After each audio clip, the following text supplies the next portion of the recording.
All right. Hey, I've been trying to talk to you for days, Jeff. Jeff Borland, the PRO for this event. How are you, brother? Good. Listen, Jeff, we were here last year for North Americans. We were very impressed. We sort of walked into it skeptical because you go to enough big regattas and you see the local boys and you go, well, and you acquitted yourself wonderfully, did a great job. Our favorite thing is you're super communicative. Where'd you get that?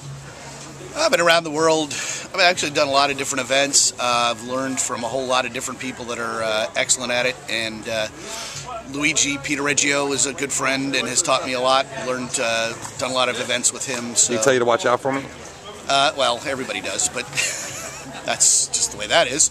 But no, it is great. So I've done a lot of that, and as a competitor myself, that's what I like to have is, I always try to think about what the competitor wants and say, okay, what's the competitor want first? And as a competitor, when I'm racing my Yachts or crewing for my friends on whatever else we're sailing on, that's what we want to hear is what's going on, and so I try and turn that around and do that.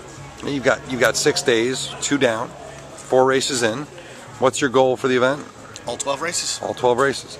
And 12, they get what, 2 drops or? Nope, 12, no. 1 drop. 5 races, they get a drop. Got it. So that's going to come and shake things up a bit? It should. It looks like Mr. Larson's got things pretty well in hand, even with the drop. But yeah. Does that make you happy? Well, good to see the local boy do well? It's always good to see a local boy do well, but, I'm not here to see who wins. I'm here to make it fun for everybody. Sure. Question from a management point of view, huge finish lines. Why?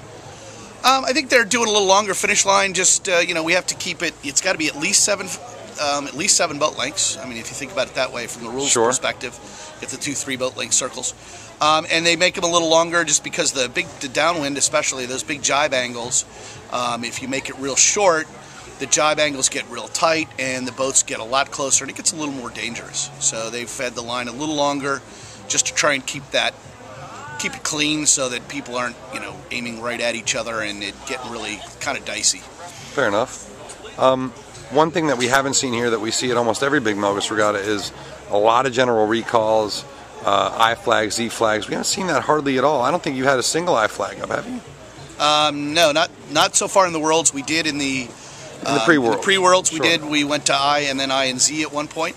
I think we have a number of factors. I mean, we've got a great team calling the line, and we're not afraid to get everybody and make sure we have them all. So we had 7 competitors or 8 competitors we got today in one OCS. What's that? 10% of the fleet, 12% of the fleet, something like that. So we're very aggressive about calling them and getting them off and making sure that those that got good starts can keep going instead of general recalling when some when the bad boys are causing trouble. Are they? I mean, are they not? It seems to me like they're not pushing as hard. I don't know that they're not pushing that hard. I think we're giving them a number of things that we do. We, as a race committee, we try to make sure we have a good square line, and we play that game. We've got the right length line. We've thought that through really well, so we have a very good length. We have a very square line to the breeze. And the other thing we try to do is we'll rearrange things even ever so slightly to give the teams a good land sight. The other thing we noticed is a lot of the teams are now using the GPSs and the tactics and stuff to get themselves so that they know exactly where the line is. But we do it the old-fashioned way, and I'll try and set up so that maybe I'll favor a degree or two, but we'll put a land sight behind the pin boat so that it's nice and easy for those that do it the old-fashioned way. You're looking at the line sights, trying to determine, am I over it? So we do a lot to try and help the competitors not be over it. I never would have thought that was in your head. That's pretty cool to know, though. What about it? I mean, I know we used to use the Velocitek to ping. I know there's tactics or whatever. Does that complicate your life at all? No. I'm just going to do it the way I'm going to do it. And, with the competitors, if the classes are going to allow them to use the, you get the far 40s and the big boys using the deck mans and all that kind of stuff to try and keep from being over early, that's fine by me. I mean, whatever they want to use to keep them from being over early is better for me because that makes my life a lot less complicated. Sure.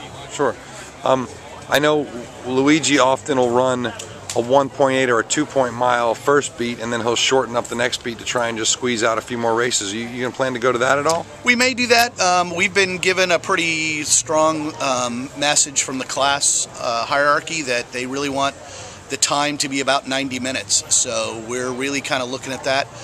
We have some issues with space out there in the bay. Trying to get to 2+ miles to do like a really long weather leg and then shorten down We might, like today, we would have been up into the shadows of Whitehall Bay, and that gets a little squirrely up there wind-wise, so we want to avoid that. But if we'd have tried to go further out into the bay, we'd ended up in 100 feet of water, and we're really not set up to do that. And as you saw today, there were 2 or 3 barges went up and down the bay to the east of us, and we were right on the edge of it. So we want to, make sure we avoid the shipping traffic. Well, I'll tell you, I think you did a great job. I really do. Thank you. And I don't say that lightly. I like to pick at people. Well, one quick question, unrelated. There's certainly talk now with the GPS devices getting so good. Is from a race official's point of view, would you like the idea of competitors having some kind of black box where you just know who's over? I mean, sure. And they know who's over?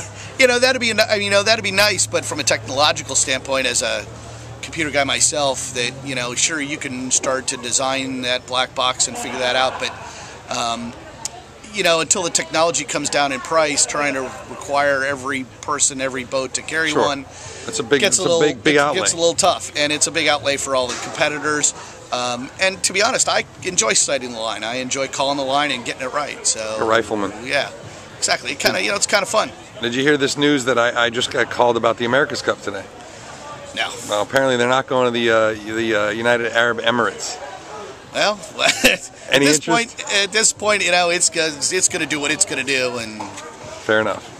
Fair enough. Would you like to call America's Cup races sometime? Sure. Actually, I've been out in the water with Luigi a couple times when he was down in New Zealand, so it was quite a lot of fun. Right on. All right, Jeff. Good luck. Thank you. Great job so far. Thanks. Cheers.